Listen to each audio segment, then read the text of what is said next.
Welcome to the Mortgage Point Weekly Update, your fast, focused look at the biggest stories shaping housing, lending, servicing, and the broader economy. I'm your host, David Wharton, Editor-in-Chief of Mortgage Point and the 5-Star Institute. This week, we're looking at a renewed fight over the independence of the Federal Reserve, signs that the housing market's summer rebound may be finally losing steam, the growing cost of homeowners insurance, and what the latest existing home sales numbers tell us about buyers and sellers. Then we'll wrap up with a quick look at the economic reports you should have on your radar for the rest of the week. Let's get started. We begin this week with a story that could have implications far beyond Washington, D.C. The White House is once again moving to remove Federal Reserve Governor Lisa Cook, this time giving her until August 26th to respond to allegations that she made false statements on mortgage applications before joining the Fed. The move follows a Supreme Court decision in June that blocked President Trump from firing Cook while her legal challenges were continuing. The Supreme Court's decision was not a ruling on the underlying allegations of the case. Instead, the court said that Cook had not been given the procedural protections required under the law, including notice and an opportunity to respond. The White House now appears to be trying to address that issue. In a letter dated August 5th, White House Deputy Chief of Staff Dan Scavino told Cook that the president was considering removing her because there was sufficient reason to believe she had made false statements on one or more mortgage agreements. Cook has denied wrongdoing and has not been charged with the crime. Her attorneys said they would challenge this latest pretext and preserve her position and the historic role of the Fed. The broader issue is the Federal Reserve's independence. In June, Chief Justice John Roberts wrote that accepting the government's argument for removing Cook would effectively transform the Fed's statutory protection from, quote, for-cause protection into at-will employment, unquote. He described that as out of step with Congress's intent and the nation's tradition of protecting the central bank from political interference. So while this is technically a story about just one Fed governor, the bigger question for mortgage professionals is what happens to confidence in the central bank if that independence comes under sustained political pressure. And of course, anything that changes the market's expectations around the Fed can eventually find its way downstream into mortgage rates. Now let's turn to the housing market and a report that comes with a bit of a yes but attached to it. Zillow reports that home sales rose 7% year over year in July, representing the strongest annual gain recorded so far this year. That sounds pretty good. But a closer look takes some of the air out of that headline. Newly pending listings were up just 0.3% from a year earlier and fell 7.7% from June. Zillow says that could indicate that July was actually the peak of the year's sales momentum. The reason given comes down to timing. Those July sales largely reflect contracts signed weeks earlier when pent-up demand and an improving rate environment encouraged buyers to make a move. Then a fresh oil price shock pushed mortgage rates higher in July, potentially sending some prospective buyers back to the sidelines. The typical U.S. home was worth more than $370,000 in July, up 1.1% from a year earlier, and the typical monthly mortgage payment was just north of $1,800, assuming 20% down and excluding taxes and insurance. And that is still 0.9% below that level from a year ago. Zillow warns that if mortgage rates remain above last year's levels, that affordability advantage could quickly disappear. Meanwhile, homes are also taking longer to sell. The median time to go pending reached 25 days, which is 5 days longer than just a year earlier. So July gave us a pretty good headline, but the fine print, as always, is important. Basically tapping us on the shoulder and saying, don't get too excited just yet. Homeowners are also facing another increasingly expensive part of the cost of living: insurance. According to an analysis from the National Association of Insurance Commissioners, average homeowners insurance premiums have increased substantially between 2017 and 2024, even after adjusting for inflation. Premiums rose some 18% in the Northeast, 25% in the Midwest, 27% in the Southeast, and 43% in the West during that period. The Southeast recorded the highest average annual premium in 2024 at just over $1,800, while the Northeast had the lowest at almost $1,400. And the pressure doesn't stop there. Since the beginning of 2025, premiums have risen another 7% according to the Bureau of Labor Statistics Producer Price Index.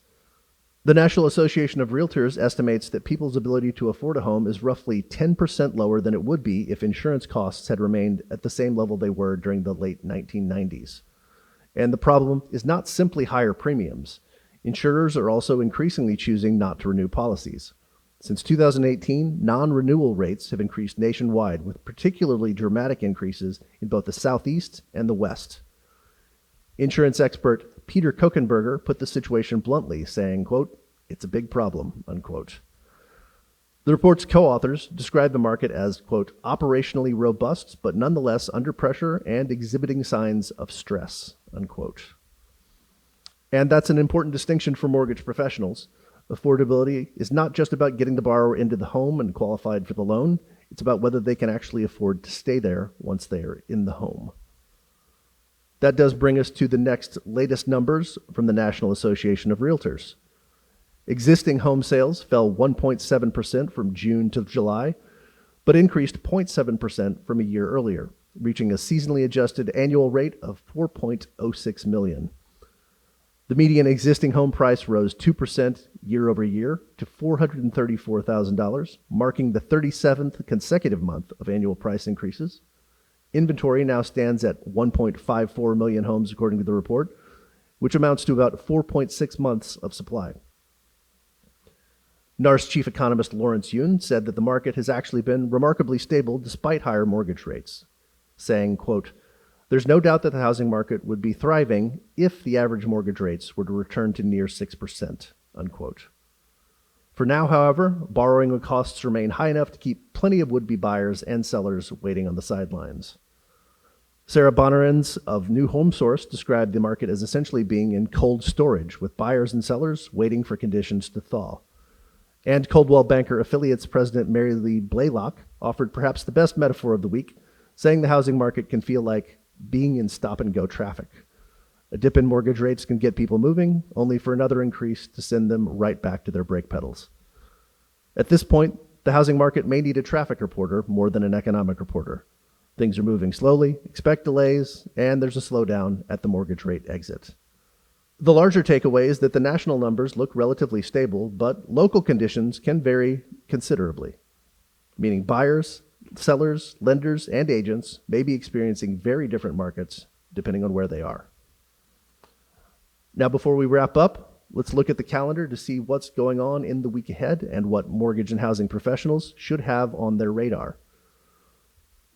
Monday, August 17th, when this podcast is coming to you, kicks things off with the Empire State Manufacturing Survey, followed by the NAHB Wells Fargo Housing Market Index, which provides an important read on builder confidence and sentiment.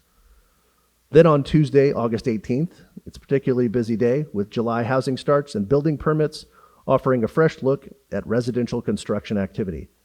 For the housing market, the starts and permits numbers will be the ones to watch most closely as builders continue to navigate elevated costs and uneven demand. Also happening on Tuesday, 5-Star will be hosting a new webinar entitled Emergency and Priority Dispatch Readiness, Storm Response, and Time-Sensitive Work. Sponsored by VRM Mortgage Services, this session will focus on operating in priority dispatch environments, including preparation, communication, and execution under tight timelines.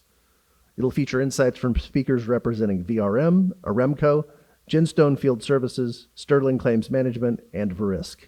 You can find more information about that one at the5star.com/webinars. Wednesday brings perhaps the biggest market-moving item of the week, the minutes from the recent Federal Reserve meeting in July. They are releasing at 2 p.m. Eastern on that Wednesday. And given the unusually divided vote at that meeting, investors will likely be looking for additional clues about how policymakers are thinking about inflation, interest rates, and the path ahead. On Thursday, we'll get the latest weekly jobless claims, along with the Philadelphia Fed Manufacturing Survey. The claims data will provide another snapshot of labor market conditions, while the Philly Fed Survey offers an early read on manufacturing activity. And finally, Friday brings the preliminary S&P U.S. Manufacturing and Services PMI readings for August. Those surveys should give markets an early indication of how economic activity is holding up as we move into the second half of the month. So if you're only putting a few things on the calendar, Wednesday's Fed minutes are probably the headline event, but it's going to be a busy week for economic data from housing and manufacturing to employment and overall business activity. So, to recap this week's headlines, the White House has renewed its efforts to remove Federal Reserve Governor Lisa Cook, setting up another legal and political fight over the central bank's independence. July home sales rose 7% year over year, but Zillow says that slowing pending activity suggests that momentum may be fading. Rising homeowners insurance costs are adding another layer of pressure to an already difficult affordability picture. Existing home sales slipped in July, keeping the housing market in what one analyst called a holding pattern. And the week ahead brings fresh inflation, labor market, and consumer spending data that could shape the expectations for the Fed's next move. That's it for this week's Mortgage Point Weekly Update. Thanks for listening, and be sure to subscribe so you never miss the latest developments shaping housing, lending, servicing, and the mortgage industry. And be sure to check out themortgagepoint.com, where you'll find everything for news, webinars, our MP Access podcasts, and more. We'll see you next week.